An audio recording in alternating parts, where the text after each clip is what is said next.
एक गांव में एक साहूकार दंपति अपने बेटा बहू और कुंवारी बेटी के साथ रहते थे।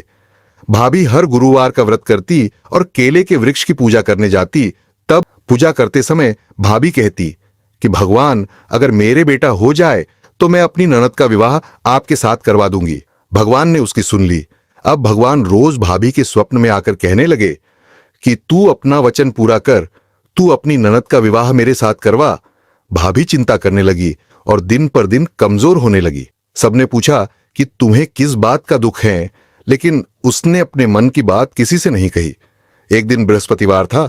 तब उनके घर एक सुंदर नवयुवक आया और बोला कि मैं आपकी बहू का मुंह बोला भाई हूँ। सास ससुर ने बहू से कहा कि बहू, तुम्हारा कोई मुंह बोला भाई आया है। बहू दरवाजे पर देखने गई। उसने कहा कि तुम कौन हो? मेरा कोई मुंह बोला भाई नहीं। तो नवयुवक भाभी से धीरे से बोला कि भाभी, मैं तो केले का वृक्ष हूं। तुमने कहा था मेरे बेटा हो जाएगा तो तुम अपनी ननद का विवाह मेरे साथ करवा दोगी।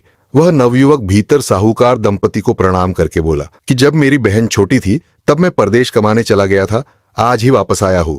अब वह सुंदर नवयुवक वहीं रहने लगा। उसका चाल चलन साहूकार दंपति को अच्छा लगा। उन्होंने उसके साथ अपनी बेटी का विवाह कर दिया। भाभी की चिंता भी खत्म हो गई। सब खुशी खुशी रहने लगे। तब ननद की शादी के बाद पहली राखी आने वाली थी तो साहूकार दंपति अपने बेटा बहू से बोले कि तुम दोनों बेटी के ससुराल जाकर राखी बंधवा आना। फिर से भाभी सोचने लगी कि मैं अपने पति को लेकर कहाँ जाऊंगी। तब भगवान ने आकाशवाणी में भाभी से कहा कि तुम अपने पति को लेकर उसी केले के वृक्ष के पास आ जाना, लेकिन सवा प्रहर से ज्यादा देर मत रुकना। भाभी अपने बच्चे और पति के साथ केले के वृक्ष के पास गई, लेकिन वहां तो बहुत सुंदर महलनुमा मकान, नौकर चाकर सब थे। ननद भाभी के गले मिलकर बोली कि भाभी, मुझे तो आपके बृहस्पतिवार के दिन केले के वृक्ष की पूजा करने का फल मिला है। फिर बहन ने अपने भाई भाभी और भतीजे के राखी बांधी तो भाभी ने भी भगवान रूपी मुहा बोले भाई के राखी बांधी।